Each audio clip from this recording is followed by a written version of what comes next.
Hello, good evening. Welcome back. Always good to see a few people in here right out of the gate.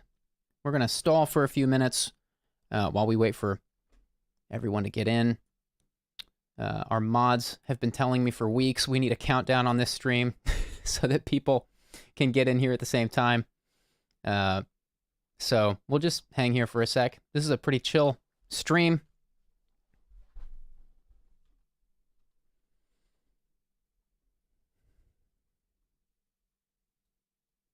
Getting some things fired up here while we're waiting.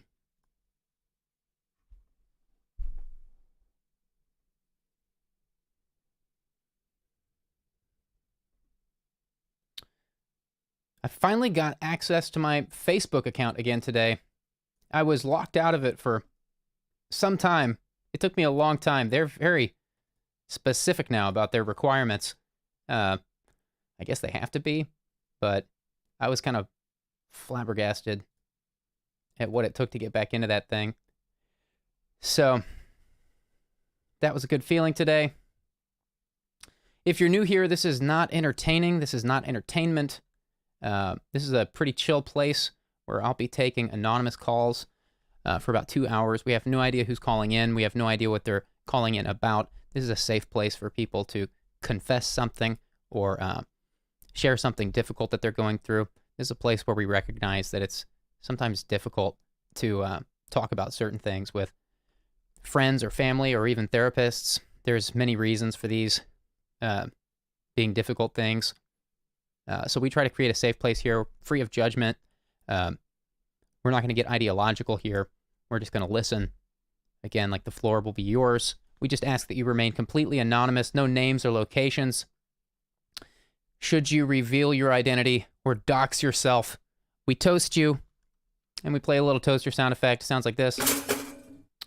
That's the only way we can keep it light, because I am hanging up on you. We don't like doing that here. So please, if you've not called in before, take a moment to read the video description and then listen to the phone menu when you call in so that you can be prepared for what to expect.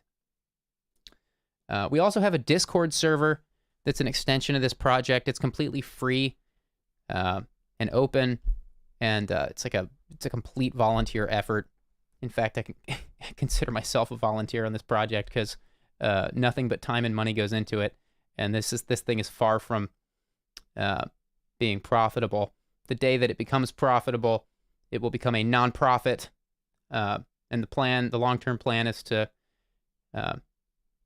donate as much as we can to different charities, different helplines, in an effort to, make these things more accessible. So that's kind of the goal here. Anonymous Live may be moving to a different channel eventually, because it seems like my channel here is probably not the best place to host these. We've hosted the first 70 so far here on my channel, but there is a chance that we will be moving it to another channel, a new one. At the very least, you can expect that we're working on cut downs right now of all the calls we've taken so far. We've taken hundreds of calls by this point. We've been going since March. I believe it was March we started this project. We're working on cutting down each call into a short little video. We realize it can be hard to watch these 2-hour streams. So that is something we're working on. Keep your eyes peeled for announcements about that. And yeah, so phone lines are opening now. And we will dive right in as soon as we start getting some calls. Sometimes we wait a little bit. It's no problem.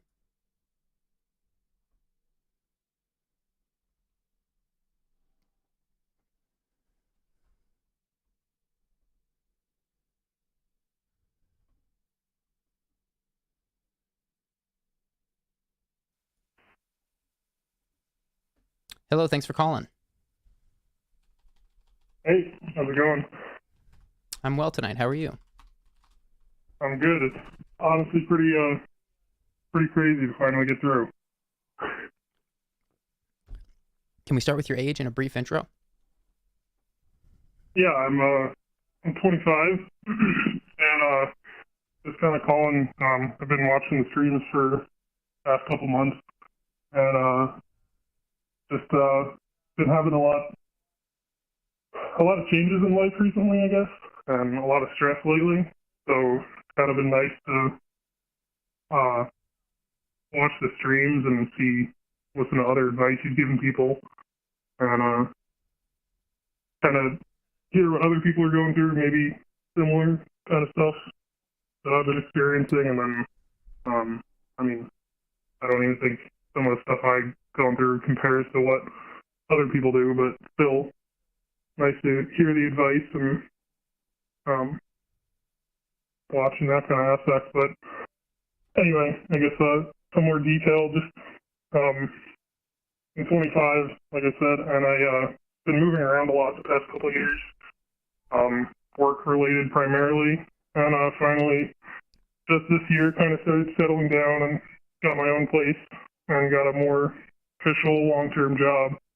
But I guess I'd say that stress hasn't really slowed down at all, and been kind of struggling with that lately. And then also just the stress of getting older and still not really knowing what I'm doing with my life has been pretty fun. If that makes any sense. Yeah, so you're into some work stress, you're moving a lot, and you feel a little directionless, it sounds like. Definitely. It's been weird the past couple of years, I guess. Trying to think of a way to describe it without disclosing too much, but I switched jobs a lot the past 2 years. Basically every 6 months I was changing jobs. There was a lot of stress there, but it was kind of nice having some sort of direction. It was all jobs within the same company, sort of, like contractor kind of work.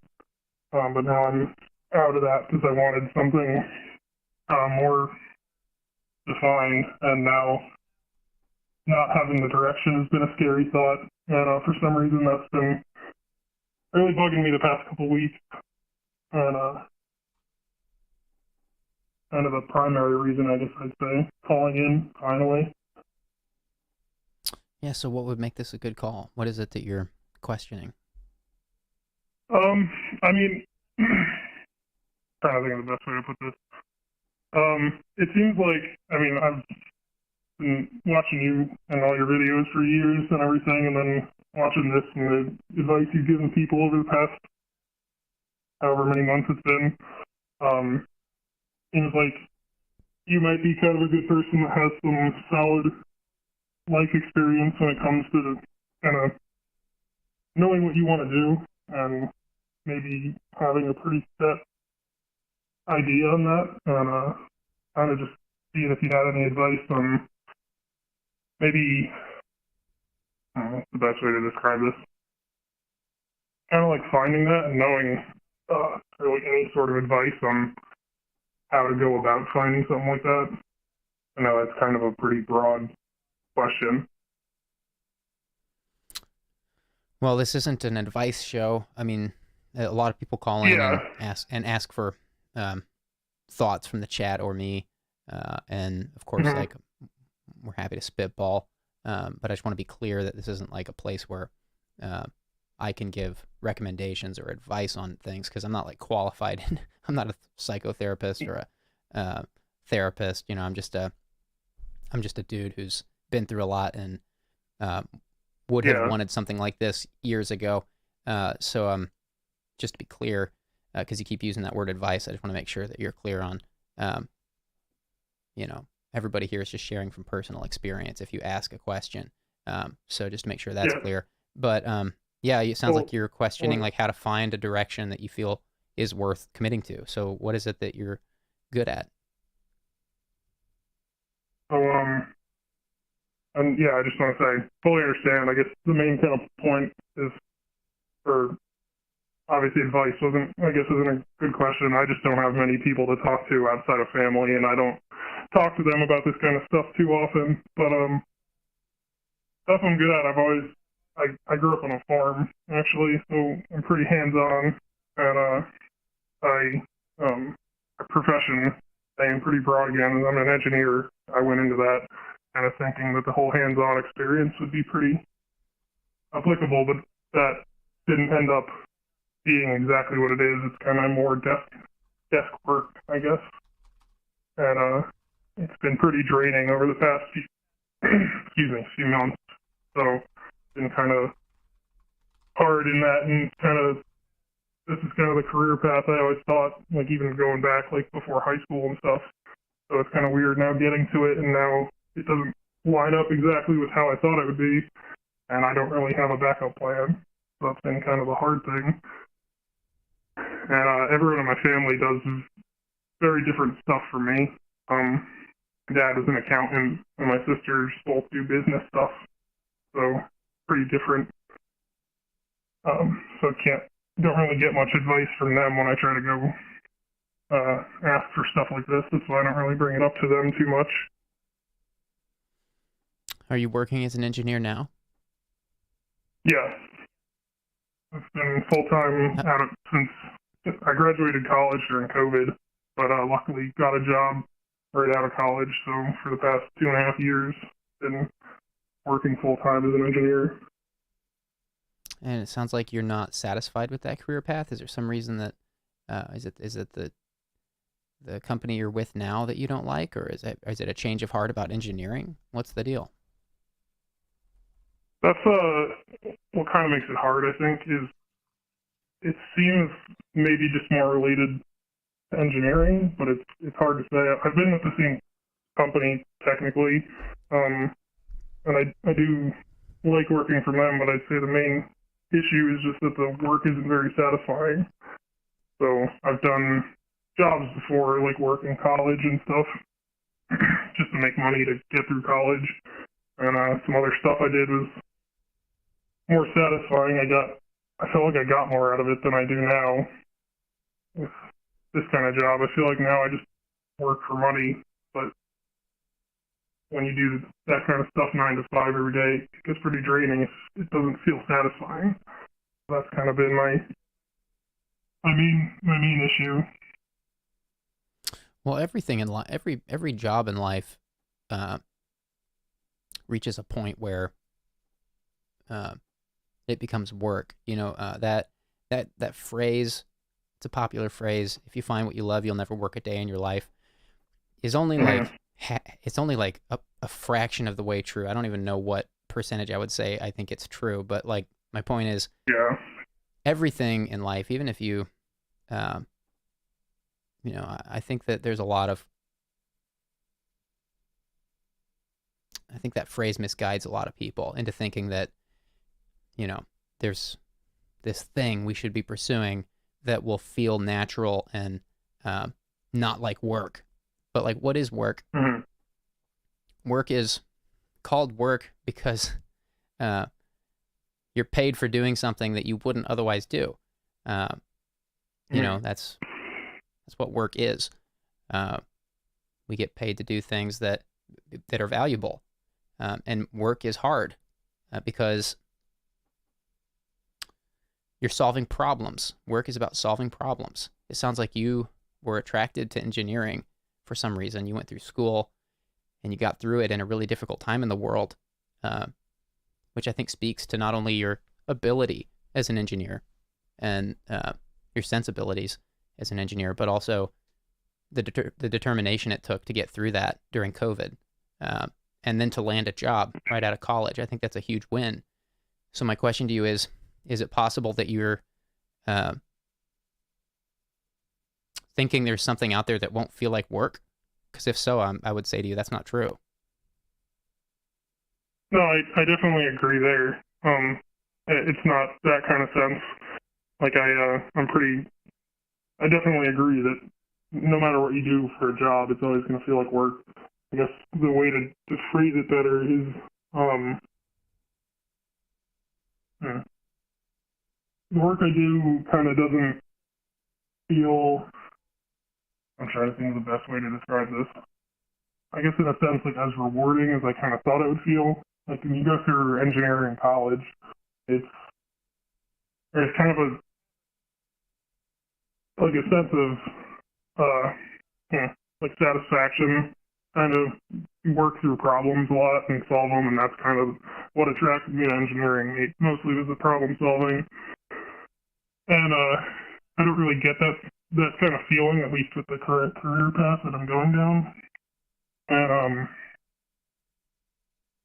it's something that I've I have tried to talk to other people about it before. My sister went through something kind of similar. She was in another career, and she felt kind of the same way. What she was doing wasn't really rewarding.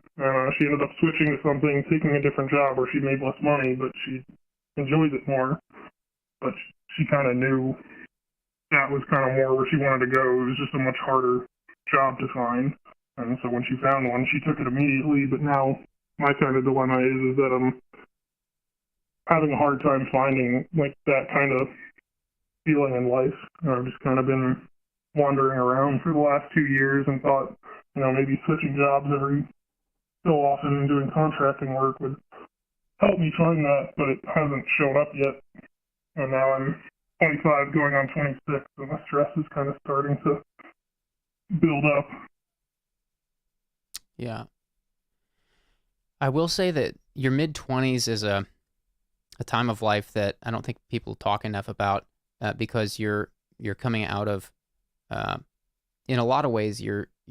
I'm not speaking for everybody. It's a generalization. I don't know you. I'm not saying you sound childish or anything, but in a lot of ways, I believe your mid-20s is about kind of coming out of adolescence. I think we think that happens at the age of 18 because you become a legal adult at 18, but really, you don't move out of your parents' house until you're 18, at least at youngest for most people, unless you like run away or something tragic happens. Most people are just moving out of their house, their parents' house at the age of 18. So it takes you some time on your own to really determine what your life is going to look like. And that's what we spend our early 20s doing, most of us anyway. And so your mid-20s and your late 20s can be a really disorienting time. It can be a really confusing time because you're not only redefining for the first time, in a lot of ways, you're confronting a lot of things that maybe you were raised with, or how your life will look different from your parents, the life that your parents gave you. And you're also learning to establish yourself as a professional for the first time. If you went to college, you might just be starting to work on your career at that age. So this is a time of life that is very confusing for a lot of people. I've heard it called a quarter life crisis because it feels that way for a lot of people. I don't think everybody goes through this, but I think a lot of people do, and I don't think a lot of people talk about it because I don't know why. But I definitely experienced something like that where it's, trying to find your way in the world, trying to find what it is that you're going to do with the time you have here. And so some of it may be that. I would say lean into what you're feeling. In fact, there was something in the chat I wanted to reference while you were talking earlier and I was listening. This came from, who said this? Self-Care Warrior says to you, it's okay to be at a crossroads. It's an exciting time to see what comes your way. In the meantime, write your feelings down and what you would like to attract into your life, which I think is a great idea. Writing things down is a great way to, it's kind of like talking to a friend. It's a great way to just, I don't know if you journal, but journaling is a great way to kind of talk to yourself about what it is that you're feeling, what it is that you want to change, what it is you want to work on. You might get some value out of just journaling every day or at least a few times a week. It's helped me before. If you're creative, you might be able to get that through creative writing styles like stories or songs or whatnot, but a lot of people just journal, and that seems to help a lot of people. And then there was something else someone said. Who said this? Joanna Marie Art says to you, a lot of it may be the work culture at this particular job that can make a big difference as far as job satisfaction goes. It's really hard to push through things feeling like you're wasting your life. Now, that's a great point, and it kind of runs contrary to what I said a second ago about like all work is just work. Of course, it's true. It sounds like your sister found that to be true. You mentioned your sister took a lower paying job because she enjoyed it more. There's that can be for all kinds of reasons. Maybe you want to work in a slightly different field, or maybe the work culture, to Joanna Marie's point, maybe the work culture isn't the best fit for you.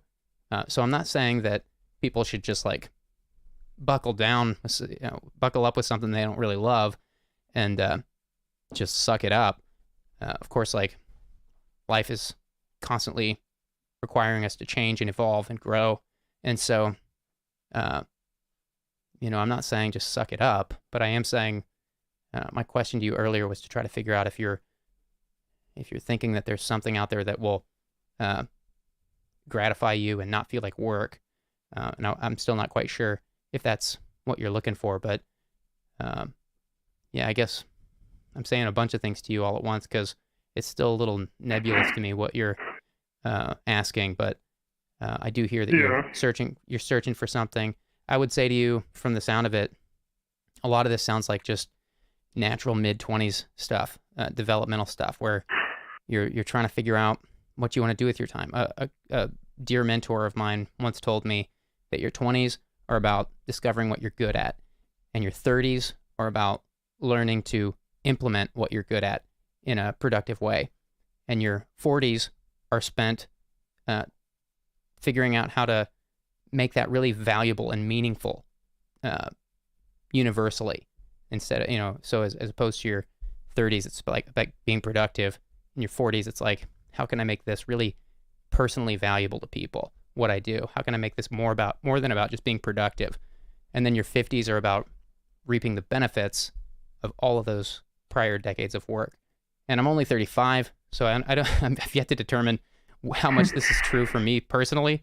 But so far, it seems to be very true so far for me. So I don't know if that's interesting for you to hear or not, but I would say a lot of what you're feeling is probably natural. Yeah, it's definitely some good perspective. Like I kind of said before, I've never really had something to base anything off of. Like, I wouldn't say my sisters and I are really different, but mostly just very different career paths, and then went about things very differently. Like, my one sister got married at 27, and I'm about to be 26, and still alone. Not that that's a different thing, not really bothering me too much, but I just didn't have any comparison, and none of my friends really that I had really were on any similar career path. I mean, most of them, not that it's an issue, they still lived with their parents up until now. But so it's just been, like, I wanted to move away from home, and they didn't. It was a lot of different variables, and it's been hard not having anyone else to have any perspective on it. So it's definitely good hearing some of that and kind of knowing that it's not just me going insane. You don't sound insane to me. Yeah, it sounds trying natural. To hold it together, but yeah. Yeah, well, keep your head up. This is a natural time of life to be searching, in my opinion. You're in your mid-20s. You're not only establishing yourself as a professional, you're probably questioning all kinds of things, and I'd say that sounds like right on track. Yeah. Questions aren't bad. Questions are what happens right before we learn something. Yeah. Definitely true. So I would say lean into that, whatever that feeling is. Maybe it's a job change. I can't say that for you. I care too much about you to give you advice there. I don't want to mess up your life. I don't know you, so I can't. My opinion would be my advice to you would be worthless. Like, you say you're an engineer. Yeah.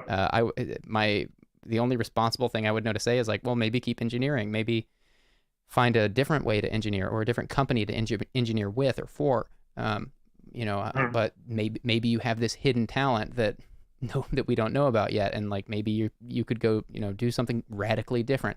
I don't know that, so I'm hesitant to like give you quote advice, but the general thought I would say is just rest assured that like your mid-20s is a natural time to be questioning things and growing and learning, and just soak up as much of it as you can, and just know that your mid-20s aren't always very comfortable because most people are questioning these very things at that age, and if that's the question, then I would say like just lean into it. That stuff will wear off once you. I'm not saying ignore it. I'm saying like lean into that. Like, what is that feeling you're getting? What is that gnawing feeling? Explore that, and you can call again here anytime and give us an update, or ask another question, or get feedback, or whatever. Lines are always open. for return calls.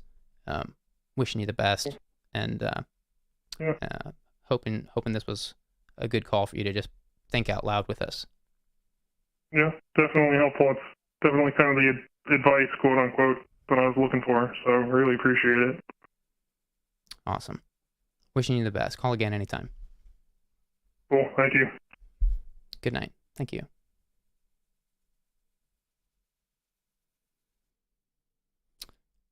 All right, chat.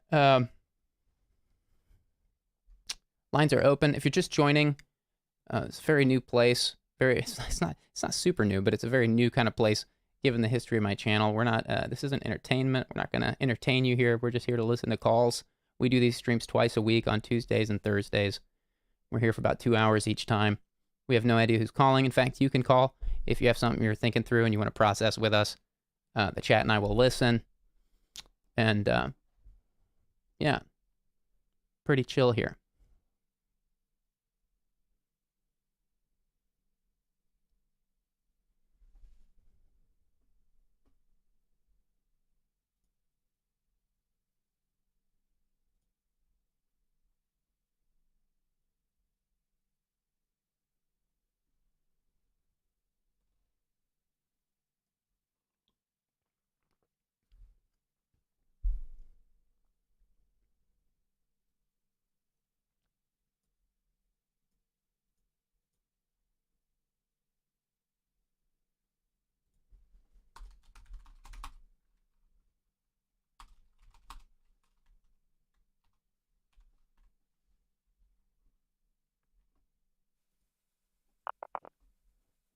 Hello, thanks for calling. Hi. Hi, can we start with your age and a brief intro? I'm 21. I'm about to turn 22 next month, and I've just been going through a really rough time right now with just life in general. And I'm not looking for advice, just maybe a suggestion on how to deal with something that's going on in my life that's really been bothering me at the moment. Okay, what's going on? I'm having a really rough time with I just had a child, and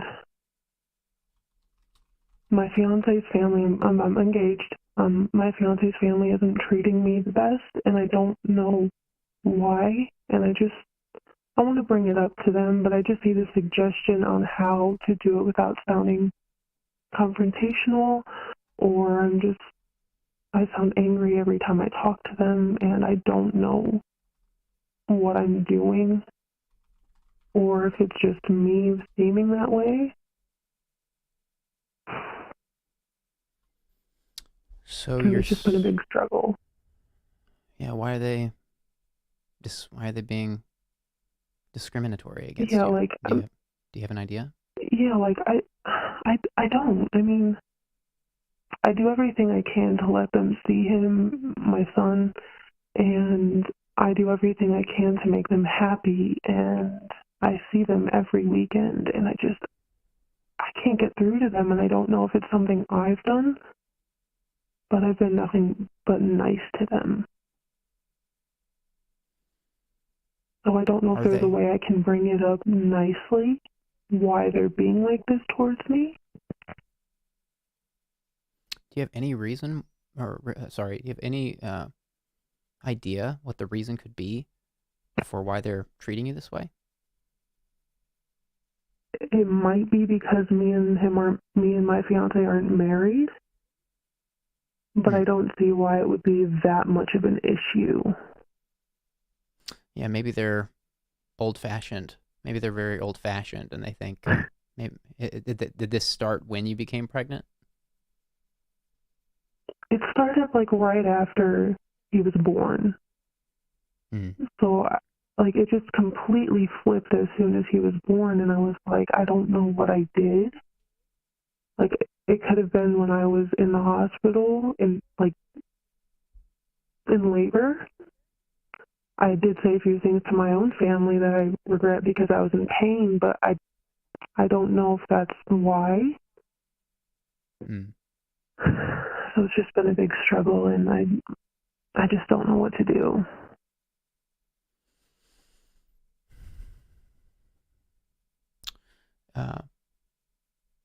Madison Parker from the chat asks if they're of a religious background.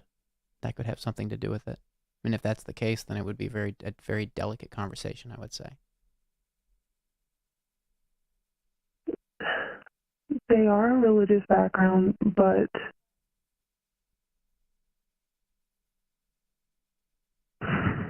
I don't know.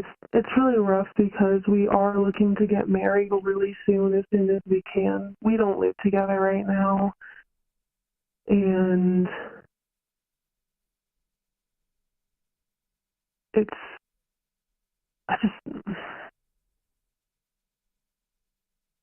just don't know what to do. I'm struggling with trying to be nice to them while trying to let everybody see him.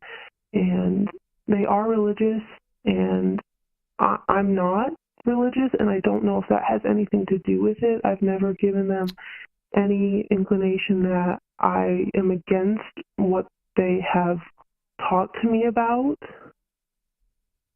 Do they know you're not religious? I don't think so. I've never mentioned it. I don't talk about religion around people because I don't want to offend anybody. Mm-hmm. That's noble of you. It's not my place to say anything about their religion, so I let them say what they need to, and I just ignore it after they say something.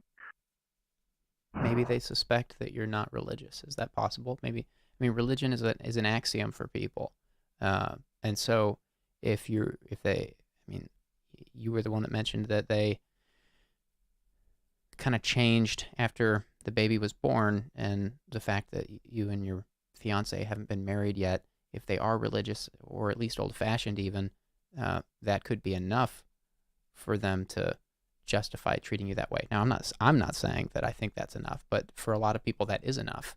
And I've been there with people where axioms get in the way of a relationship. And, for parents of adult children, and I can only speculate on this point because I have 3 children, but they're not adults yet. My oldest is 9, so I'm only speculating from personal experience. But, it makes sense. Like you spend most of your adult life raising kids, and then they become adults, and then part of the new relationship is learning to let them go, learning to let them be autonomous, make their own decisions. And there's like books and movies written and plays written about this dilemma of like a child becoming autonomous and making their own decisions, and it not sitting well with the family, because the older we get, the more aware we become of the fact that life isn't eternal. Well, it's finite, and our time here matters. Like it matters to us, how people remember us, and how people for a lot of people, legacy is very important. Like, what will be my legacy? And that this turns into like a controlling kind of parenting style for a lot of people. And so, what I'm trying to say is that maybe your fiance's parents are really concerned about how their legacy would be impacted by the fact that you guys aren't married yet, and the fact that that your faith is uncertain. If you haven't mentioned it to them at all, they might at least suspect that you're not religious. To some people, that stuff's very important, and some people are acutely aware even of omissions of stuff like that. So even they could. I'm not claiming I know what's going on here. I'm just saying, like, I'm spitballing on what it could be. They might be acutely aware that you haven't talked about faith or religion, and that might be a red flag to them. And that's that if that's the case, that would make this really delicate how you approach it with them. There may not be a good way to approach it with them. In fact, there's some people in the chat saying that they've been in that situation. Who said this earlier? I think it was Undergang Girl said, she says, I had an issue with my in-laws as well. I never found a solution beyond just not spending time with them at all. which is a really hard thing to hear. I've been there as well. And I'm not saying specifically to in-laws. I've been there with all kinds of people where an axiom can get in the way of a relationship, and sometimes a relationship just isn't possible. Maybe they will change. It doesn't sound like you've exhausted all your options. You might be able to salvage a relationship with a good conversation. I'll give you some. I'm gonna spitball some things with you because you said you wanted a suggestion on how to approach this, and I can hear why it's so delicate. I'm thinking of this book that is amazing, and I've read a couple times. It's a book on negotiation. Are you familiar with Chris Voss? I'm not. Chris Voss is a retired FBI hostage negotiator. He was like best in the world.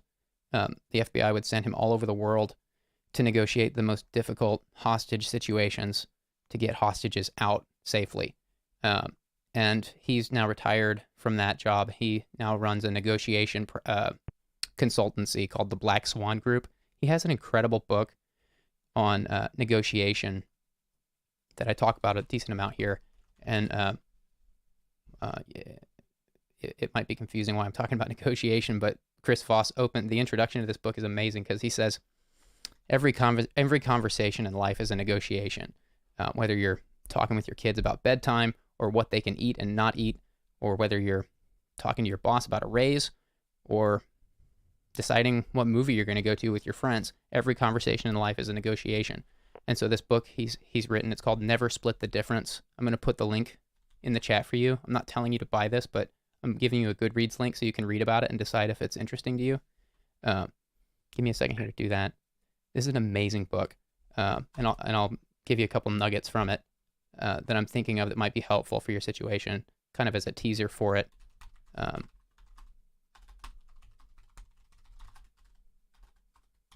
One second.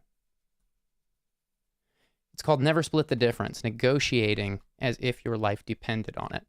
This is an incredible book. Are you a reader? Would you check out a book? Yes, I am.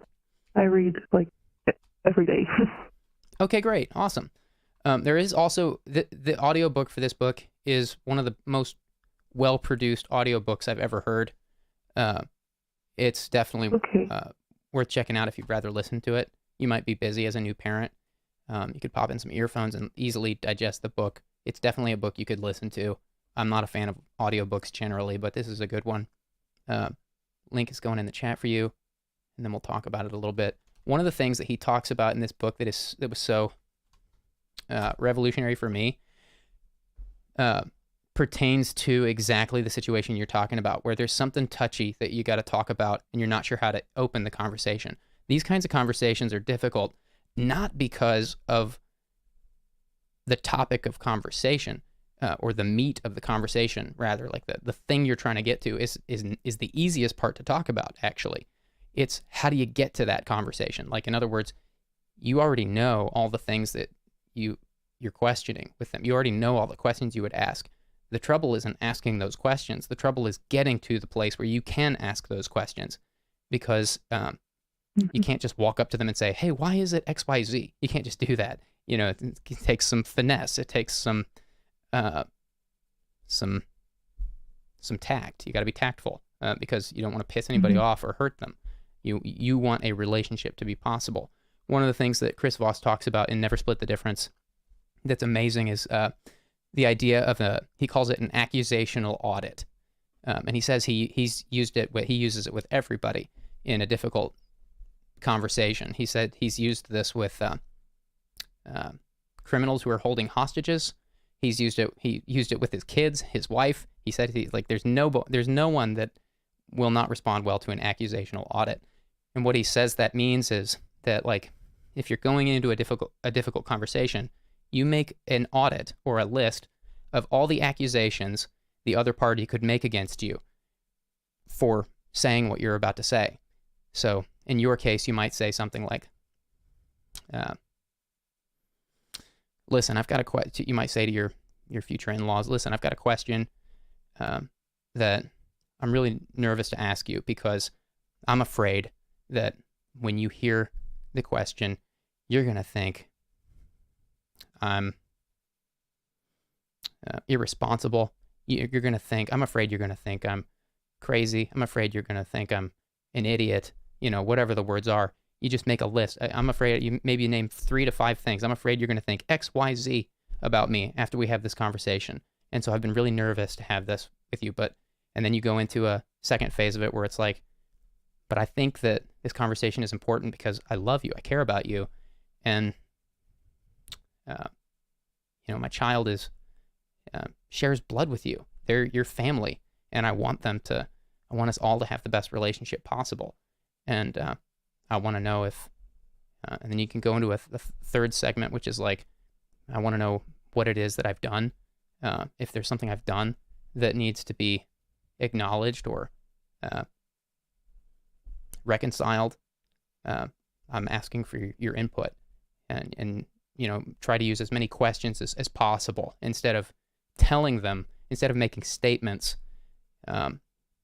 Questions are powerful. Again, I'm just regurgitating to you this book, and you should, if you're, I'm not claiming I'm giving you everything from the book. If you were to read it, you would get a lot more, but these are the highlights that I took away from it as it pertains to the question you're asking. And I think that, Chris Voss says that questions give the other party a sense of agency, a sense of control over their decisions, whereas statements feel like these kind of axiomatic, kind of like, this is what I am, this is how I feel. It's like, if you can turn your statements into questions, you'll get a lot further with a reluctant party. So anyways, I just talked for a long time about this book, but I'm wondering what you're thinking about that. I'll definitely have to give it a read or listen at some point. I appreciate you recommending the book. One thing I did forget to mention about my fiance's family, while they are religious, the religion that they're in, I've been reading some of the comments as you were talking and I was listening, and they kept mentioning something about a cult. In the way that I see it, they kind of are in a cult, but I don't want to call it that because it is their religion. And I feel like it's his dad, I guess, stepdad.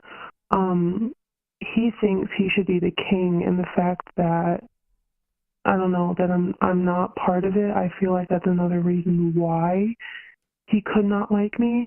But I don't know why. Again, after I gave birth, why they just stopped talking to me and like wanting anything to do with me, really. And I keep reading other comments about if I've talked to about it with my fiance. We have talked about it a lot, and we've given a lot of. He sees where I'm coming from, and he agrees with me. And we have tried to talk to them about it together, asking them questions like you said, and they will not listen to us about it. They shut us down or kick us out of their house when we're trying to talk about it, and it just doesn't go well, which is why I have called today. Well, at the very least, it's great that your fiance sees where you're coming from and acknowledges that it's difficult. A lot of people I've heard from on this stream have been in similar situations without the support of their partner, which is also difficult.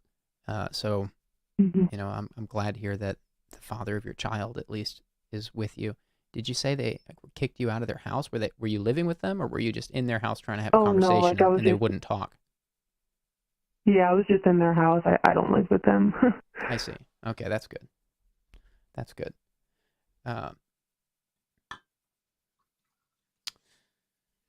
Oh boy, I was reading a comment and spilled my water. Classic. Hang on one second. Let me get a rag. Trying to do too many things.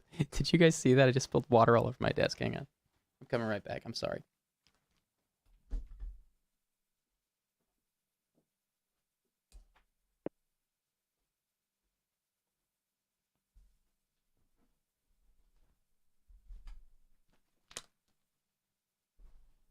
Okay, that is one full glass of water.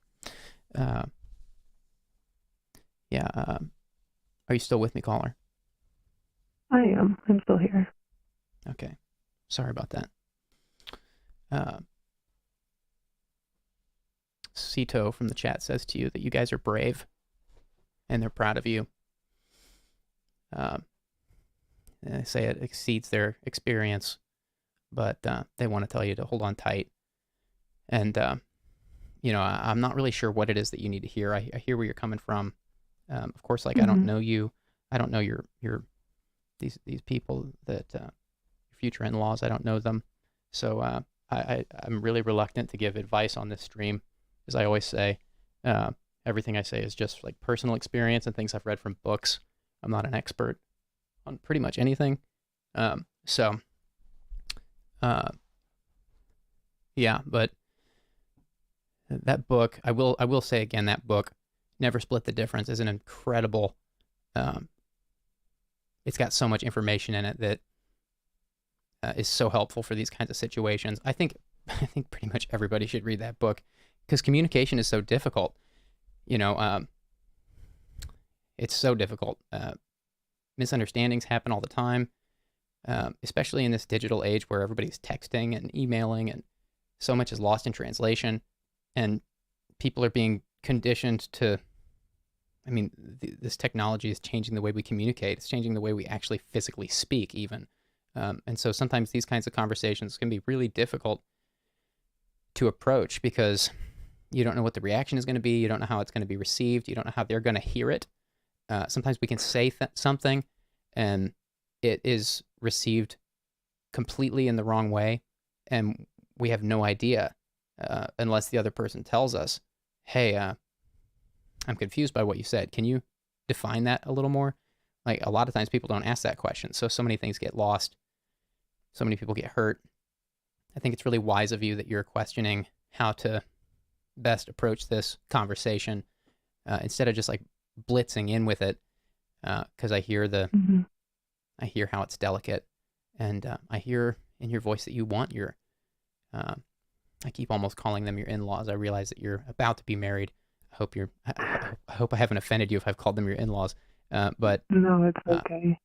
But what I hear you saying is that you want your in-laws to have a relationship with your kid, even though they're being kind of nasty. And I think that says a lot about you. I also wonder if you're seeking their acceptance.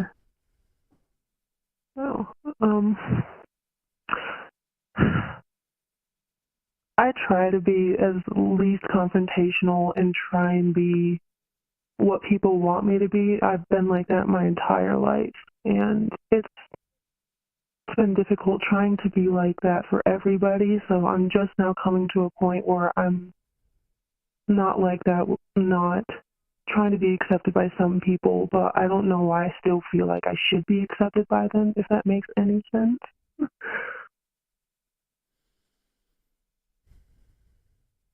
Well, you're going to be their daughter-in-law.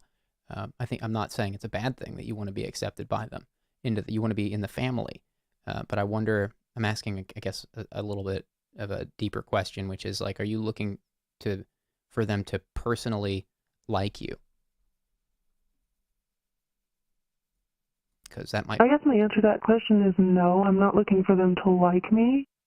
I'm just looking for them to see me as somebody okay to be with their son. Does that make sense? Yeah, who wouldn't want that? I hear you. I don't feel like they see me as the kid's mother because I've been through a lot with them, and I let them watch him every once in a while. Like, that's not a big deal to me. It's just I don't think they see me as his mother because every time we go over there or every time we go to, I don't know, somewhere with them, they just instantly go to my fiance and don't talk to me about it. Like if we go out to lunch and I have to go to the bathroom or something, and they just instantly start asking him questions. I know this because he's talked to me about it. When I get back, after we leave, he's like, yeah, they keep asking me questions like, what can I do with him and stuff. And it's like, well, why can't you ask both of us if I'm his mother and my fiance is his father? Right. Yeah, you want to be acknowledged as being in the family, which is understandable. Mm-hmm.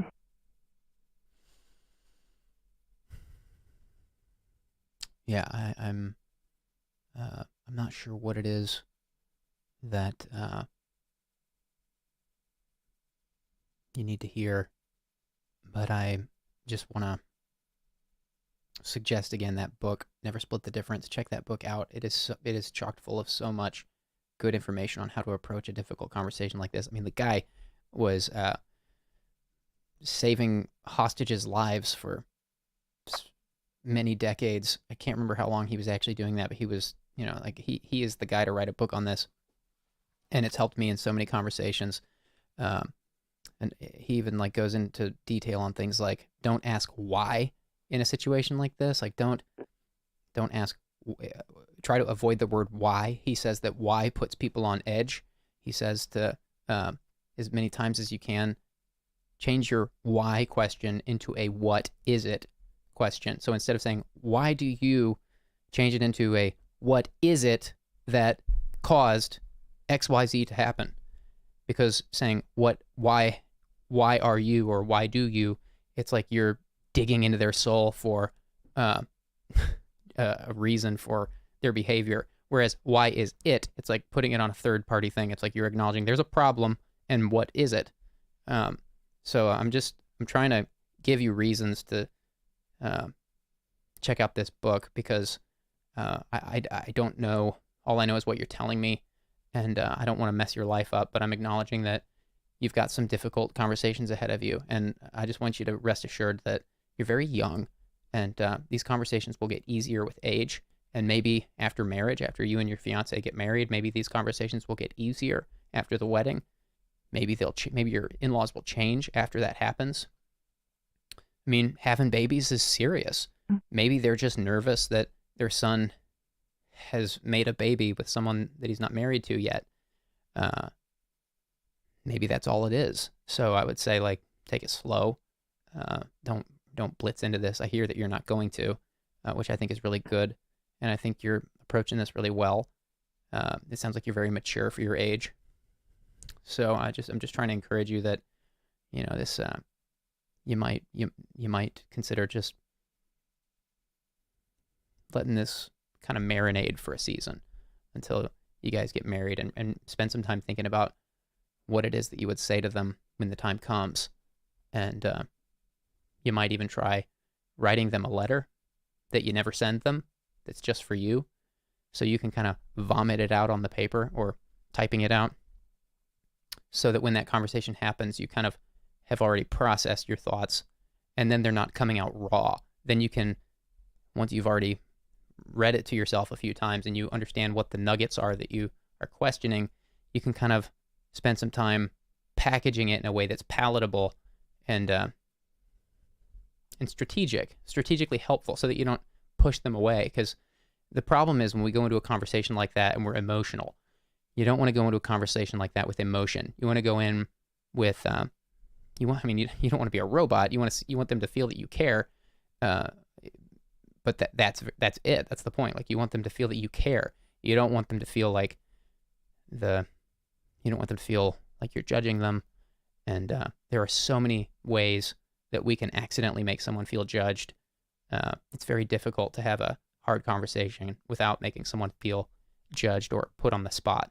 So, maybe writing a letter to them that you never send them, that you just read a few times before the conversation happens, would be a good way to really process what it is that you want.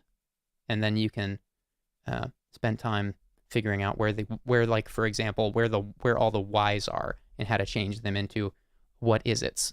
So that way you're prepared when you go into the conversation and you're not just flying by the, you're not just shooting from the hip. Shooting from the hip in that kind of a situation could be, there's a million ways that could go wrong. Okay. Well, I'll definitely give that book a read. I appreciate your time so much. Yeah, I appreciate you calling in and being real. It's a difficult thing you're going through. Wishing you the best. Call again anytime. Thank you. Lines are always open. Hoping for a good update from you. All right. Bye-bye. Take care.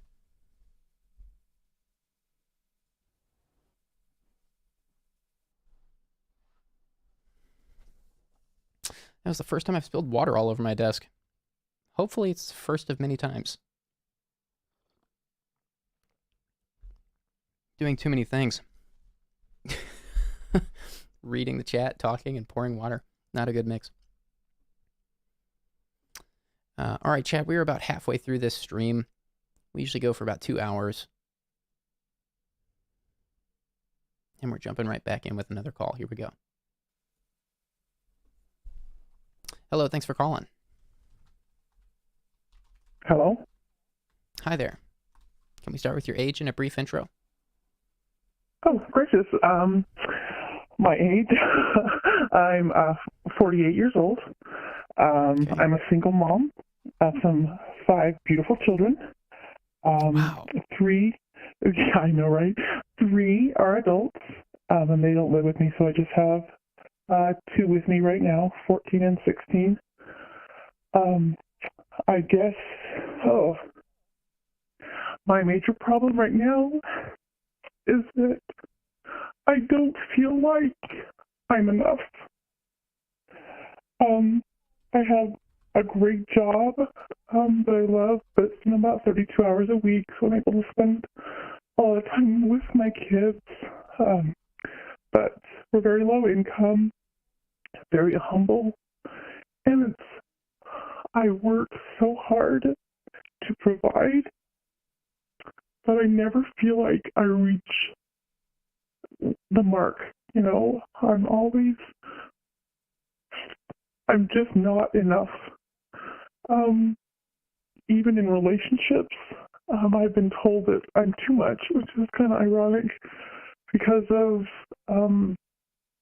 ex-husbands and children and debt and all of the wonderful things that come with a family, that I'm too much, and a lot of men don't want that, to take that on. And I'm lacking. I tried to go to school in college and get a higher education, and it wasn't for me. Let me tell you, algebra is evil.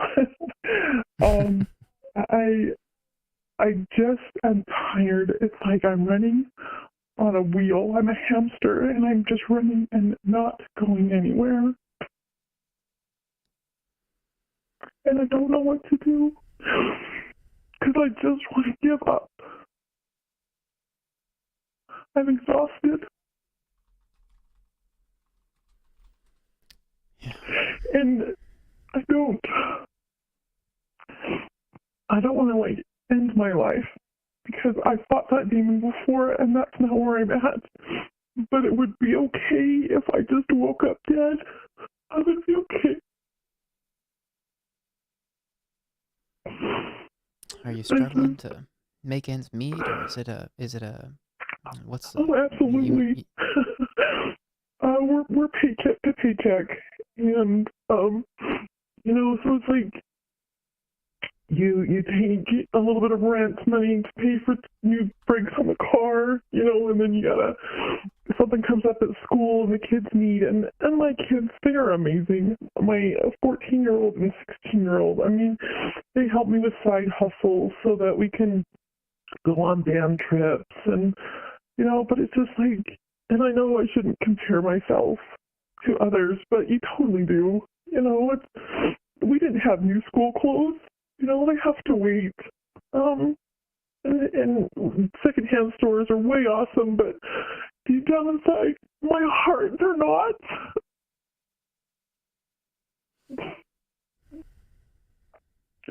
And I'm tired.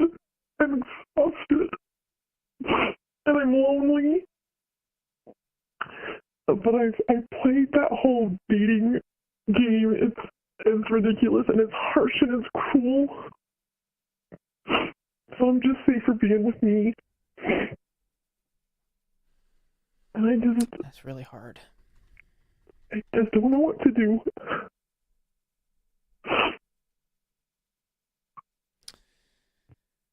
Karkazov from the chat says to you, a single mom who has raised 5 kids and is hustling to provide. That alone is proof that you are more than enough. This mom is a superhero. And I agree with that, chat. I agree with that. You are a superhero. And it must be so hard. I don't know what it's like to have 5 kids. I have 3. And I'm probably done. I don't know how you did it with 5. Oh, yeah, it's exciting. What is it that what is it that I mean? You just mentioned so many things that are so difficult. I mean, would it be easier if you weren't lonely? Would that make the struggle? I mean, life is always a struggle, of course. Like right. Even if we had all the money in the world, we would have different problems. Right. Jeff Bezos and Elon Musk have problems. Right. So the point is, like, every day is problems in life.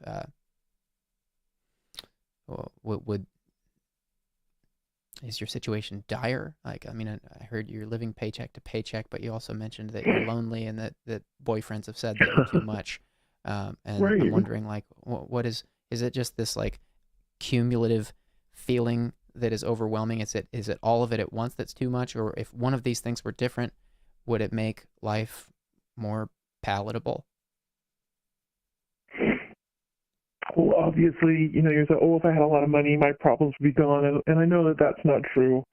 But I think, to an extent, we're getting by. We're not going without, but we don't have excess. So obviously, if I didn't have to live in low-income housing, which is, an adventure in and of itself, but I'm grateful that I'm able to be, where I'm at. Our muffler in our car doesn't work well, so we sound, everyone can hear us when I come down the road, and it's funny, but in my heart, I'm embarrassed, and I try to let my kids, we just joke about it and try to make things light, so I don't think that they feel that this is bad or wrong, but I'm afraid to open up to anyone anymore. The whole loneliness, and I think it's like, am I too much? Do I rely on somebody else too much and burden them too much? To really let anyone, because I've been burned quite a few times, and married twice, and the men I pick are obviously not the best for me, and so it's like I'm afraid to open up, and working and having kids, it's very difficult to find me time. So me time is usually just, coming home and turning on Netflix and falling asleep, until it's bedtime, and just, I don't know, I'm just not fulfilled, and I am, which is horrible as a mother to feel like that's not fulfilling. I don't know, guilt, mom guilt, all over the place. Mom guilt.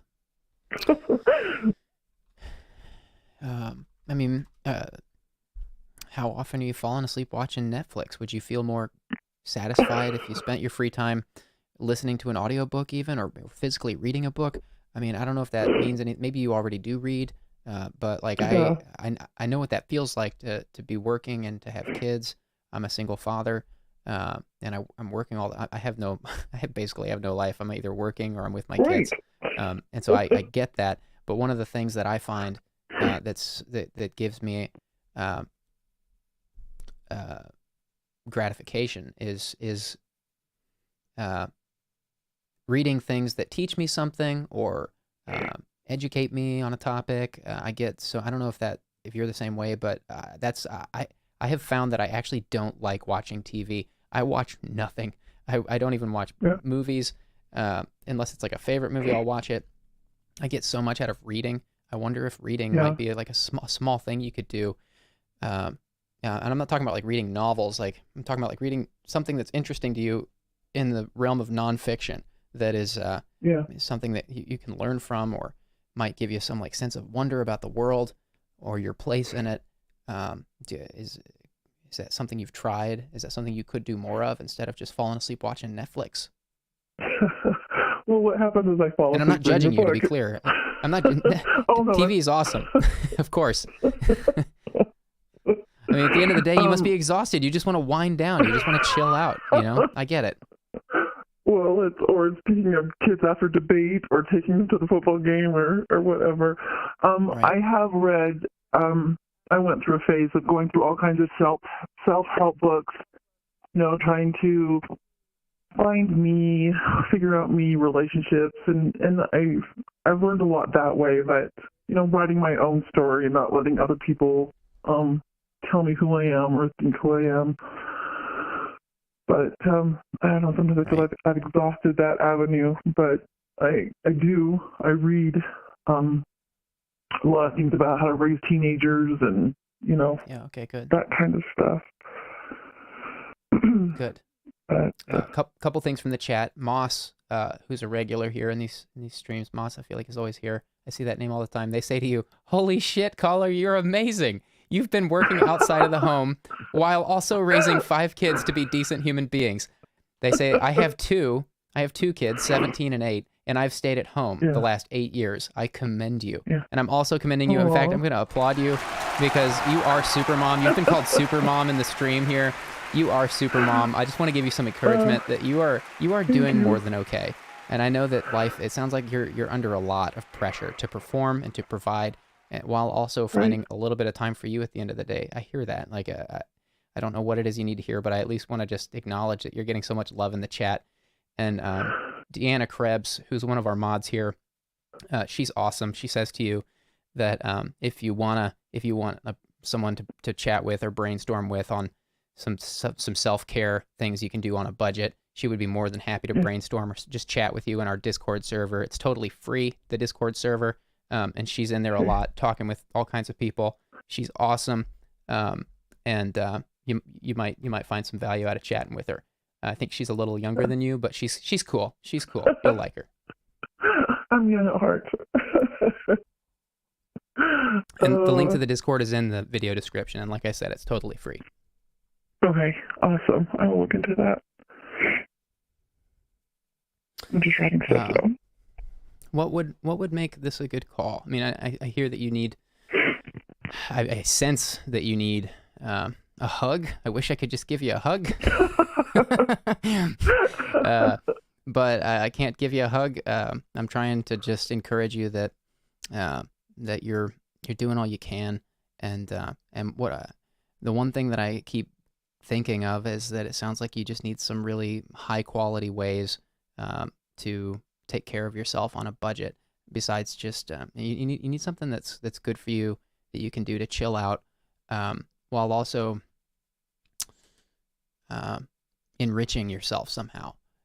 Netflix won't enrich you. Netflix, in fact, I've found, I don't know if you would agree with this, because I don't watch enough Netflix to know, but I kind of stopped watching Netflix specifically, and I'm not boycotting them, but I kind of stopped watching it because it feels like everything on there is like meant and designed to be unsettling. I feel like Netflix has become so unsettling. Everything I see there is just, it makes me feel like on edge, or like everything's ending, or like just, I don't know, it just makes me feel on edge when I watch Netflix. I don't know if you feel that or not, but.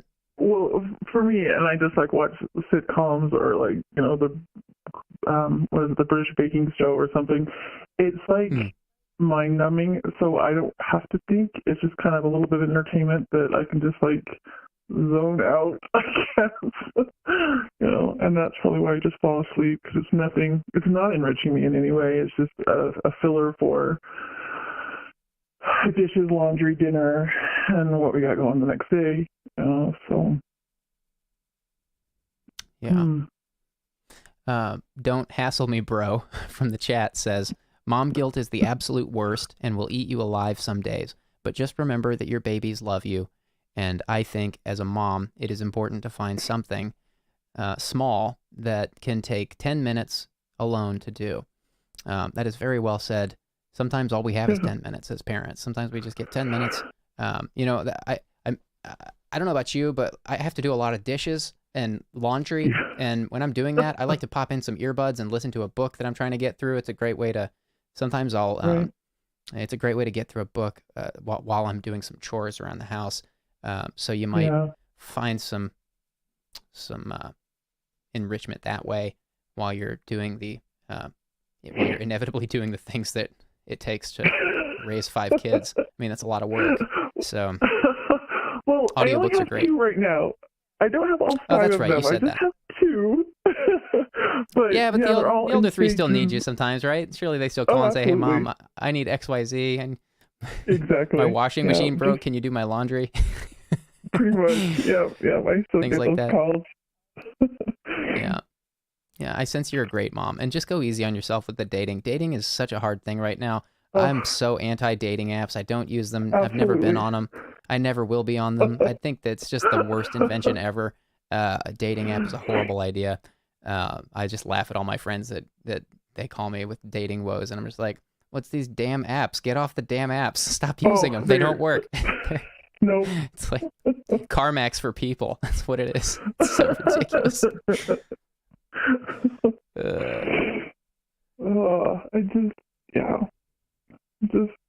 I'm spent. I'm out. But I do like the idea of, even if it is just 10 minutes, just something that enriches me, that fills my cup, I guess, a little bit. Yeah. I like Epsom salt baths. I get made fun of all the time by all my guy friends. They're all like, "You take Epsom salt baths?" And I'm like, now I'm on record saying it. I don't care. They're awesome. They make me feel incredible. They make me pass out really quickly, and I feel great the next day. Epsom salt baths are awesome. Just sit in there for 30 minutes. You feel like a new person when you come out, and it's cheap. You can do it real cheap. Right. That's an idea. Maybe not Epsom salts, but some lavender or something. Yeah. Well, I don't know if this was what you needed to hear. What could make this a good call? I appreciate you being real. You've called in with some real heavy stuff. I mean, what would make this a good call? I think just realizing that, I never put myself first, because it's just me. I'm not, I'm not important. My babies are what's really important. And so I guess remembering that I do need to recharge. No. That's right. You got to take care of yourself so you can take care of them. Even if it is just 10 minutes a day, Renee Brown or whatever, while I'm folding laundry or something, just something that, or even just maybe going to a concert or something, that the symphony or something that's just me. Right. And be okay, I guess, with going alone. Right. Sucks. Well, just hang in there. You might meet someone when you least expect it. Right. Maybe stop. It sounds like you've kind of stopped looking, and I'd say that's a great place to be. Sometimes when we stop chasing something, it chases us back, and then we find what it was that we were after. So it's kind of like from the ashes rises the phoenix. So maybe let that dream die, and then you'll be surprised one day, maybe. Yeah, or just be okay with me. Yeah, there you go. There you go. Thank you. You are a beautiful human. Oh, well, that's why we do this. We do this to listen. And you were so real tonight. My heart goes out to you. Hang in there. Take care of yourself. You can call again anytime. That's what we're here to do. Thank you. Hoping for a good update from you. Okay. Good night. Good night. Take care.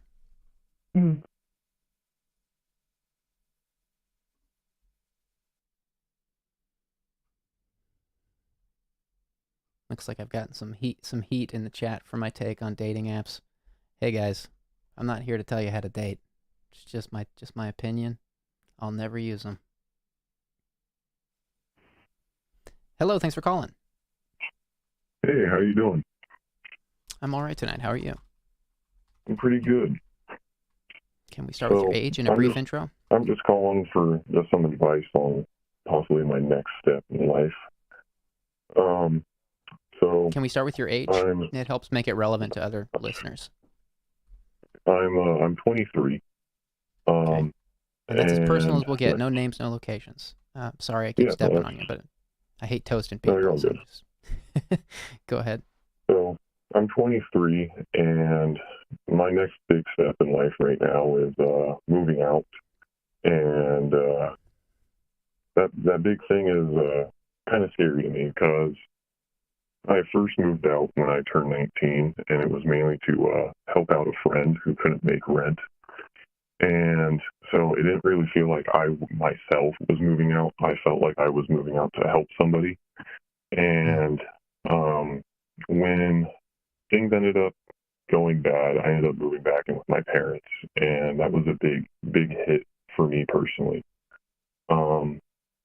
And now being 23, I just got this amazing job opportunity that will be paying me a lot more money than what I'm currently making. That gives me the ability to move out and take the next big step in my life. But the thing for me is I've always had this crutch from my parents that I can kind of fall back onto, and I feel like I've kind of gone complacent with that. And my big thing, and what I'm mainly calling about for advice, is how to navigate moving out, being on your own, and how exactly to go about things without needing to have a crutch.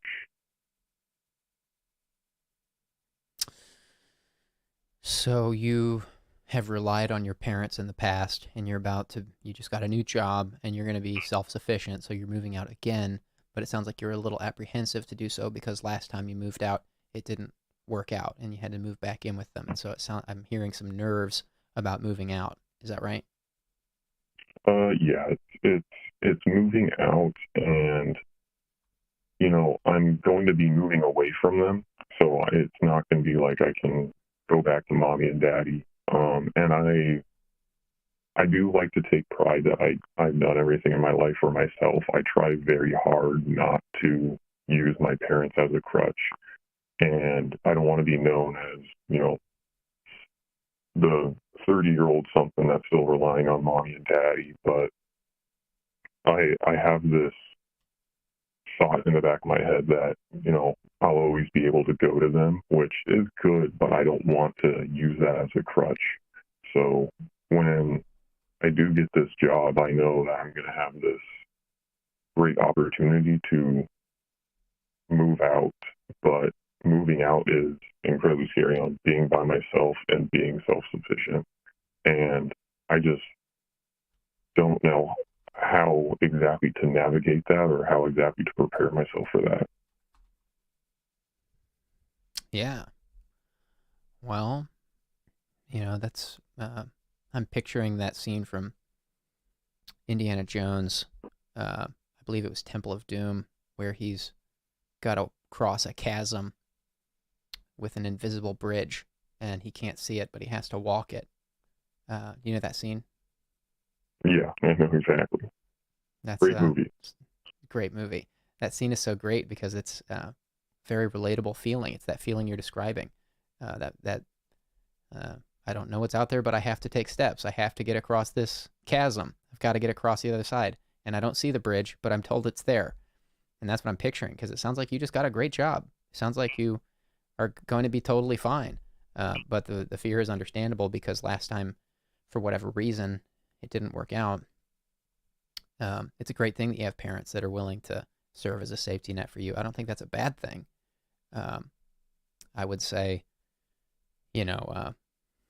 I'm also thinking of an airline that I won't mention because I don't want to I don't want it to seem like I'm like giving them bad press or something. But there was an airline years ago that had a famous plane crash. It was a big airline. They had a big plane crash, and it was all over the news. Everybody was like, "Don't fly this airline. They're not safe." It was a horrible plane crash. But then what happened? Like they dramatically overhauled everything about their process and their systems, and they are to this day one of the safest airlines, probably because of that incident that was so publicized. Everyone was writing about it, and that incident brought them to where they are now. Now they're one of the safest airlines to travel with. I believe they are actually number one So I'm avoiding naming names here because I don't want to, but you get the point. The point is like, oftentimes after a giant mistake, people make corrective measures to improve the situation. And I'm wondering if I'm hearing the voice of somebody who learned a really hard lesson the hard way with the last time you had to move in with your parents. And I guess I'm trying to encourage you that, it sounds like you landed this awesome gig that's going to be allowing you to be completely independent. And let's celebrate that. That's amazing. Congrats to you. It's got to be scary moving out again, but it sounds like your parents will always be there. They're not going to let you be homeless. So why not just picture yourself as Indiana Jones crossing that chasm? It's scary doing that. That's why that scene is so great. But that's what I'm picturing you as this guy that's got to take some steps, and you're not sure what's out there. But here you are. You're going out on an adventure. Yeah. It's scary. I like to picture myself as Indiana Jones. Yeah, don't we all? It's amazing. I'm so excited for the new one. I can't wait. I'm so pumped. Harrison Ford said it's amazing. Yeah. He said it's amazing, so that's got to mean it's great. He doesn't say that often about his movies. He doesn't give it as glowing of a review that he gave this one. So I'm very excited.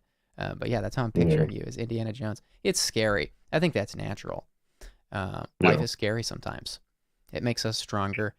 Fear is an excellent motivator. That's what a lot of people say. I don't know where this comes from. Maybe it comes from Star Wars, to name another big franchise. But so many people talk about like, just ignore fear. Like fear is bad. Like all the fear is, don't listen to the fearful voice. Of course, like I think what people mean to say is that we can't live by fear. We can't live in fear. But fear is an excellent motivator for change. It might be one of the strongest motivators for change. When things are peachy keen, we're not really incentivized to change too much. When things are peachy keen, we change things when things need fixing. So I like to think of fear as one of life's most powerful motivators. And I tend to listen to fear when I hear something, a voice in my head. I'm not saying like, again, I'm not saying live in fear, but I'm saying when a thought pops into my head of something bad that could happen, I shift into, okay, well, how can we fix this? What can we do to lean into this? And, it's like, that's what it's there for. I believe it's there for a good reason. I think fear is a good thing. Yeah. So I appreciate that. That did kind of help me work through that one aspect. One more question for you is, the independent aspect of things. When your first time being independent by yourself and relying on yourself, and in a way not having a safety net, what's some good advice that you could possibly give me in being independent and being self-sufficient and whatnot? Advice for staying self-sufficient? Yeah. Save money, live below your means. Okay. I don't know if that can qualify as advice. It's kind of just general. I'm not going to tell you like where to put your money. I'm not a financial expert or anything, but like it's just simple, good old fashioned, very grandmotherly advice. I don't know. It's no gender attached to it. It's just like, that's what my grandparents always told me, is save money and live below your means. And that has proven to be good advice for me, because, life is full of entropy. And I think that's why fear exists. I think if there were no entropy in the universe, we wouldn't have fear about things. The universe is in a constant state of dissipation and decay, which is what makes life so beautiful. And so we wouldn't survive because of entropy. We wouldn't survive without some kind of fearful motivator to keep us looking around for danger, This is actually what the tectum in our brain does. The tectum in your brain, when you hear a sound in the corner of the room or a rustle in the grass, your tectum in your brain is what's responsible for the knee-jerk reaction of your head turning to see what the sound is. We have zero control over it. It's a total reflex. We have no idea when it's going to happen. We have zero control over it. Everybody knows that feeling. You hear something, your head shoots over to it, you can't help. That's the tectum. It's fear. You're trying to make sure nothing's going wrong. It's a natural response. So that thing is there for a reason. It's there probably because the universe is falling apart, and it's probably one of the only reasons we've been able to survive long enough to develop the intelligence we have. And so I think fear is a good thing. I think it's what is responsible for keeping us alive and developing. So I don't know if that's what you needed to hear, but yeah, I would say lean into that fear. Don't push it away. Listen to the voice. Don't live in it. Don't swim around in it. Don't get lost in it. But if you hear a fearful voice, it might be for a good reason, and maybe pay attention to it and what it's saying. All right. And then try to fix it. Try to do everything you can to make sure that fear doesn't manifest itself. All right. I appreciate that. Really do. Yeah, you're going off on a big adventure. Do it courageously. Yeah. Take one step at a time. Don't overwhelm yourself. It's just life. It's just life. Have fun. And let's celebrate let's celebrate that you got an awesome job, and that you're going out on take number 2 of self-discovery and building this new life. Take courage in that, and be encouraged that you just got an awesome job, and you're going to be making a lot more than you're making now. So, just be responsible with it, and don't live in the fear. I hear a lot of concern in your voice. Just take it easy. Take it easy. Don't listen to it too much, that voice. It sounds like maybe you listen to it a lot. I would say pay attention to it, but don't get lost in it. Just take it easy. And when you hear that voice, listen to it, think about it, and then do all you can to make sure you're buttoned up and taking the right steps. Hope that makes sense. It does. I really do appreciate it. With what you said within the 13-minute call, it really, really did help a lot, and I appreciate that. And why don't you give yourself a round of applause, because with what you're doing right now is actually really awesome, and I haven't seen this before. So I want to say thank you for doing this. I probably would have never done this or opened up to someone without this anonymous line. So I appreciate what you're doing, and I appreciate you taking time to talk to me. Awesome. Very, very, very kind of you to say that. You're very kind. I'm glad to host this place where we listen. Of course, I'm not an expert in anything. I'm just a dude, but I'm glad to hear about a lot of what you're saying is very positive. So take courage in that. And, we do this to encourage people to, we do it so that people can have a place to share. I would have wanted a place like this years ago. In fact, there were many nights that I wished a place like this existed, which is the main reason it's here. But the other reason is to encourage others to do this. You can do this with your friends. You don't have to have, a live stream to do it. We do this to, to show people what it means to be a friend. It can be hard to talk about things like this with friends for some reason, which is what you kind of indicated there. And we do this to kind of inspire others to be good listeners. And, you can provide a space like this for a friend one-on-one, and that's what friendship is about. So we don't want that to be lost, and that's a big part of why this stream exists. So I'm glad that you're using this place, and I hope you pay it forward somehow to someone else. I will. And I'll definitely be calling you back for an update on how life's going. Great. Looking forward to that. Take care, and best of luck walking that invisible bridge. All right. Thank you. You have a good rest of your night. Good night. You too. Lots of efficient callers tonight. We are getting through calls really quickly. This will be call 5 next. This may be our last call for the night. We wind down in about 30 minutes. Let's see what's going to happen.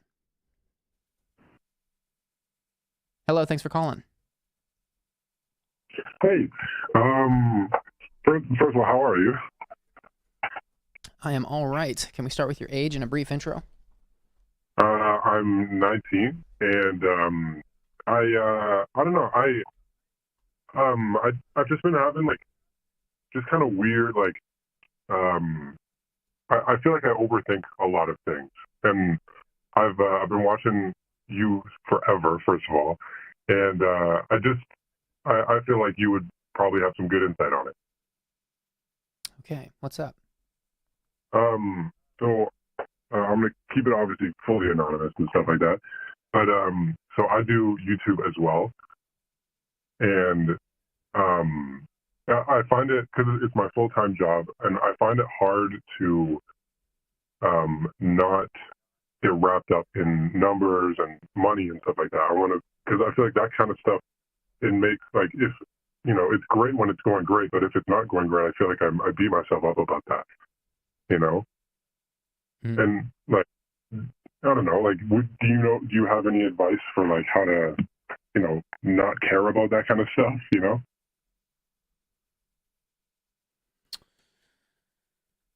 Well, you might be asking the wrong guy. You're asking the guy that has taken several years off of YouTube. I don't know that I'm gonna have the best thoughts on this because I've taken so many breaks. I was on a flip phone for many years, just totally off social media and everything. So I'm not saying you should do that. I'm not saying it's a good idea.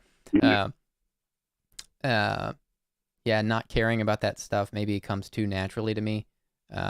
So I wouldn't recommend doing the things I've done as far as that's concerned. I'm not sure. Let's talk about it though. Like, what is it that you beat yourself up about? Is it about like providing for yourself? Is it about making sure you can make ends meet? Or is it about likes and views? Is it like an ego thing? I feel like it's just like I have a problem just like comparing, like constantly comparing myself to others, you know? Because like as far as providing myself, I'm fine for that kind of stuff. But it's I feel like I just start comparing too much. You know what I mean? Like I'll see somebody else who's doing a little bit better at the time, and I'll be like, damn. You know what I mean? Like why don't I have that instead of like just being happy with what I have? You know? Right. And like, yeah, well, you know, yeah. I don't know. I was just wondering if you had any like advice on like how to like just ground yourself, you know? Well, I find value in finding the value of what I'm doing, which may sound like a circular logic, but you know, like take what we're doing here, Anonymous Live. This thing isn't profitable. In fact, I do nothing but pour hours and dollars into it because I believe it's valuable. The value here is that it's a judgment-free, open-minded forum, if you will, where people can. I'm basically like a payphone. Like I don't know who anybody is calling in. You can talk about whatever you want. It's complete. I don't trace anything, and so the point is that like the value is that we're creating a community of people that can talk about difficult things.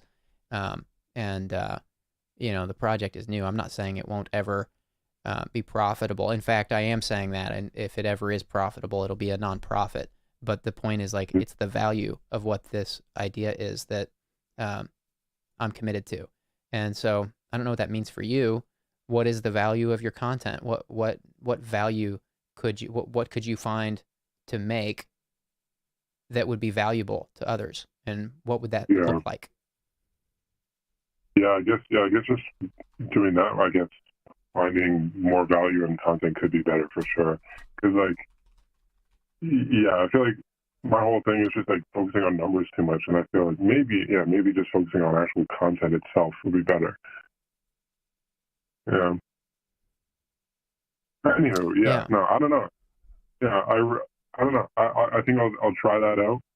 But honestly, seriously, just in general, it's super awesome what you're doing. I've been watching you since I was super duper young. Some would still say I'm very young, but Yeah, seriously, thank you so much for what you're doing. I appreciate you, and I'll let you get back to the next caller. But thank you.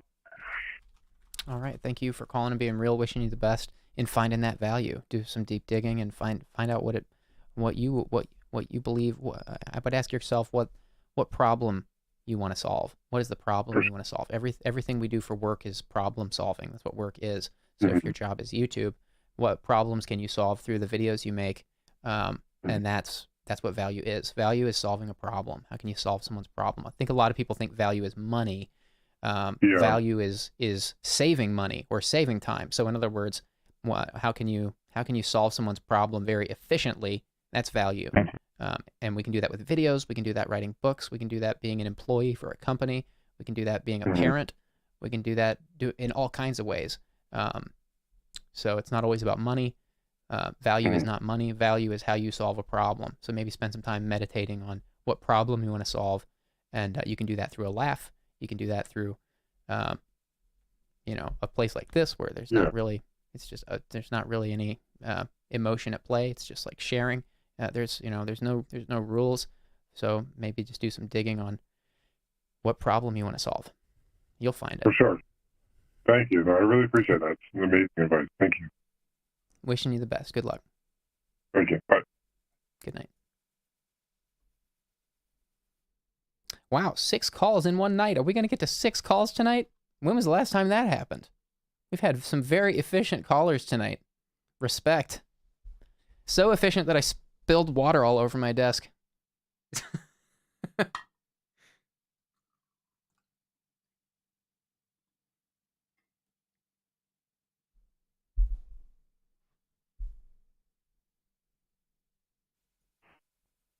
Hello, thanks for calling.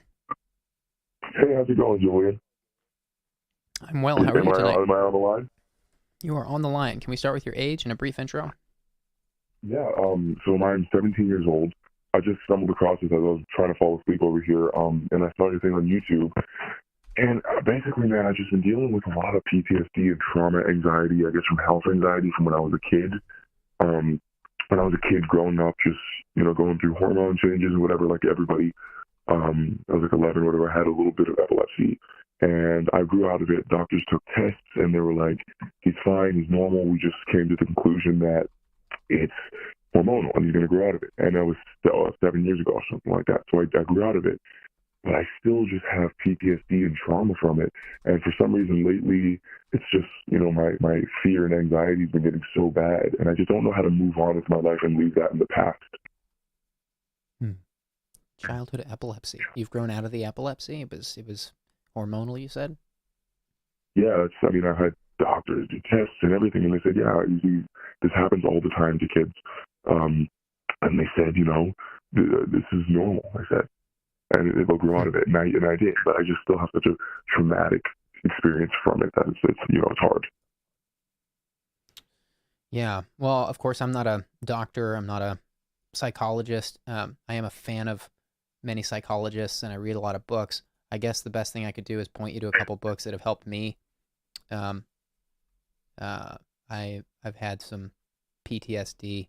I've never been diagnosed, but I'm pretty sure that I qualify for a thing that was called RPTSD for a long time. I think now it's called religious trauma syndrome, but it was called RPTSD for some time. Had a very traumatic childhood as it pertains to religion, so I can empathize with you to an extent. There's a couple books I'm thinking of. Are you familiar with this guy called Gabor Mate? I've been talking about his book a lot lately. He's got a new book. I don't know. I'm not sure. That's the first time I actually joined the thing. I didn't know you had Anonymous until a few minutes ago, and I was like, I got to jump on this. Oh, okay, cool. Yeah, you were trying to sleep. We're keeping you from sleeping.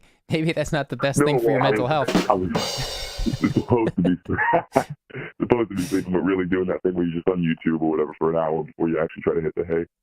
Oh, boy, that's the worst thing you can do for that stuff. You don't want to be looking at your phone right before bed.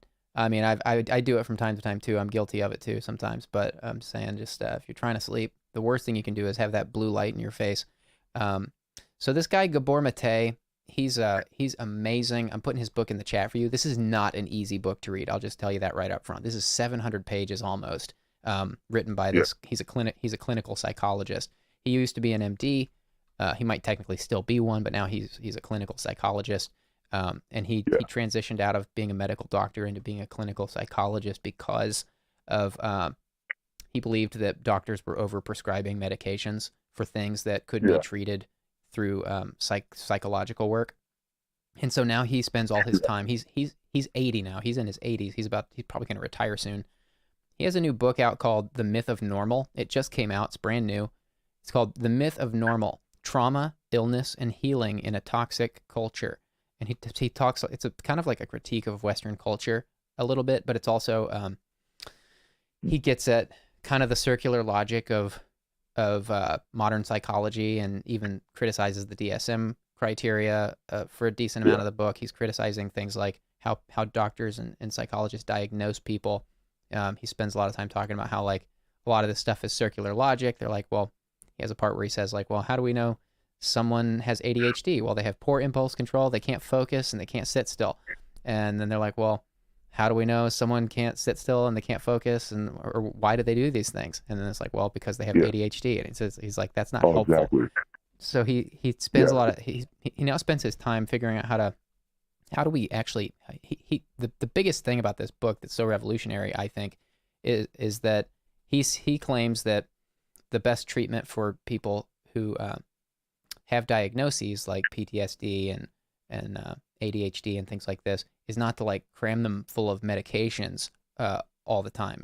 He's not anti-medicine, but he says like treating the trauma. He thinks that we develop these things through trauma, not that we're born with it, which is radical, because that kind of runs contrary.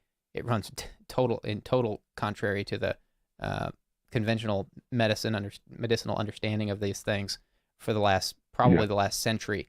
So, you know, this book is called The Myth of Normal. I'm putting it in the chat for you. This book is blowing my mind. I'm not finished with it yet. And then there's another book that's great called Existential Kink. I've been talking about both of these books in tandem lately because I think they kind of go hand in hand. The Myth of Normal does a great job of Gabor does a great job of laying out his understanding of trauma and how it can manifest as these things we call diagnoses. And Existential Kink is amazing because it's written by Carolyn Elliott.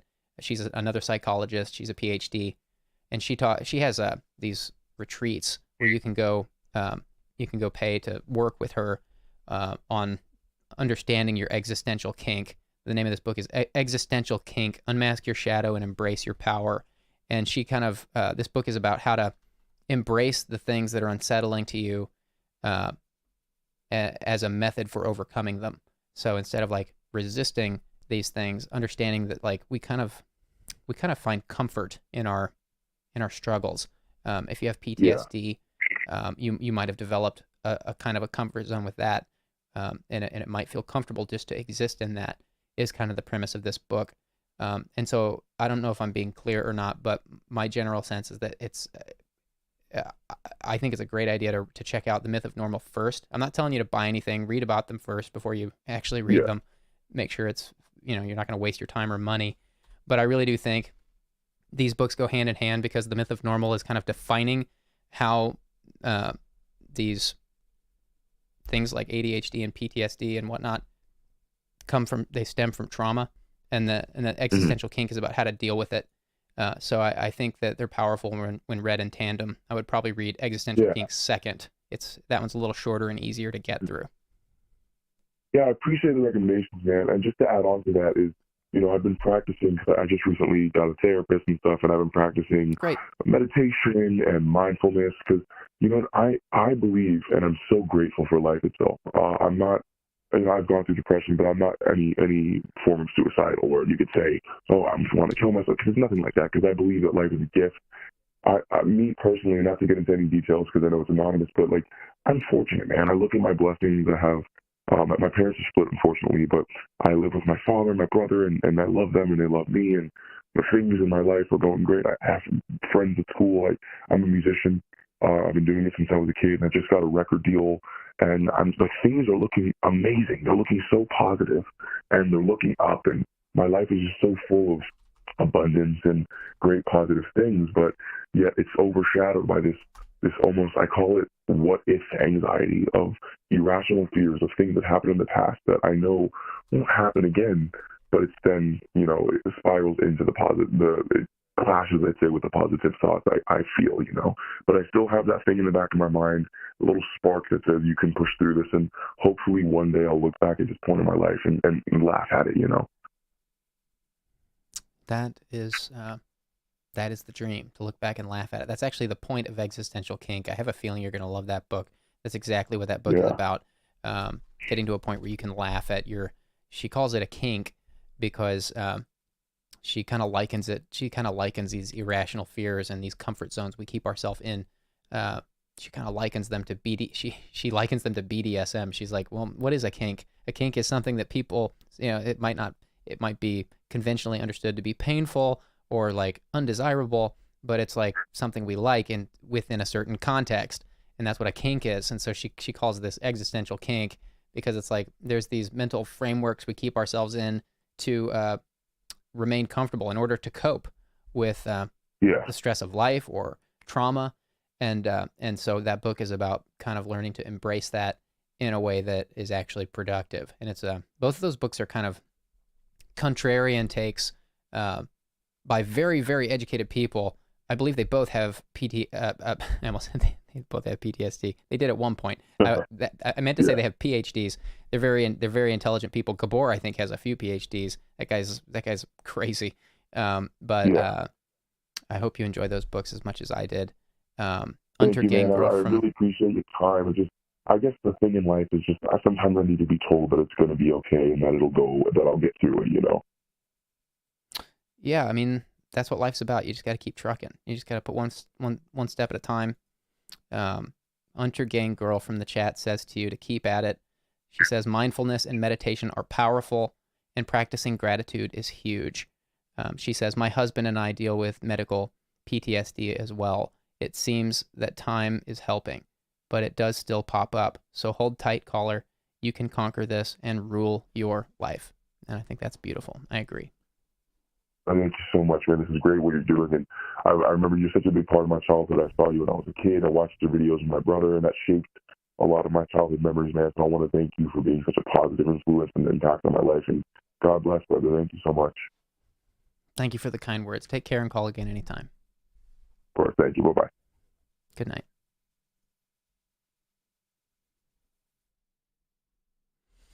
Wow, what a beautiful stream.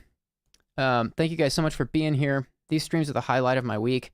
We are going to wind down a little bit early, 10 minutes. We got 9 minutes left till the end of the stream.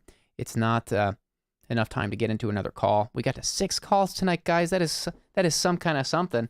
It ain't nothing. Usually we get to like 2 or 3 or 4. It's very rare that we get to 6. Very efficient callers tonight.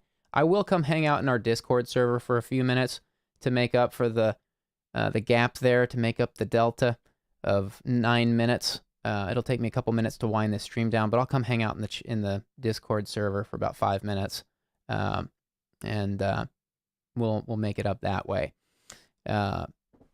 If this is your first time here, we do these streams twice a week on Tuesdays and Thursdays at 10 p.m. Eastern, 7 p.m. Pacific. We also have a Discord server that's completely free to you. It's a beautiful community of people that are in there every day just chatting about video games, books. There's a book club channel. There's a food recipe channel where people share recipes. There's a pet pictures channel, and we have support channels in there where you can just go talk with community members about difficult things you might be going through. I should be clear that the server itself is not completely anonymous, even though it's called the Anonymous Live server. It's an extension of this project. So please use your discretion with your identity while you're in there. You are not anonymous while you're in there, although we do have an anonymous channel that is completely anonymous. There's some instructions on how to use that. If you want to confess something anonymously or put something out anonymously, there is a way to do that in the Anonymous Live server, but not every channel is anonymous. So please be careful in there. But it's a beautiful place. People are chill. Some of the most high quality, it is a very high quality Discord server, if I do say so myself. And we have some amazing mods in there every day, keeping the chat clean and productive. And yeah, so there's that. Thank you guys so much for being here. You guys are awesome. Huge shout out to our mods. Tonight we had Deanna Krebs. Deanna, you are a champion. You are always in here. helping out modding. You are amazing. You do such a great job keeping us on track. And you've been alone a lot recently in here. I feel bad for you. Well, you're not alone. I'm here with you. We're all in this together, right?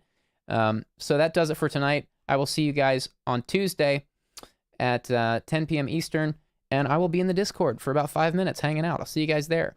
Good night.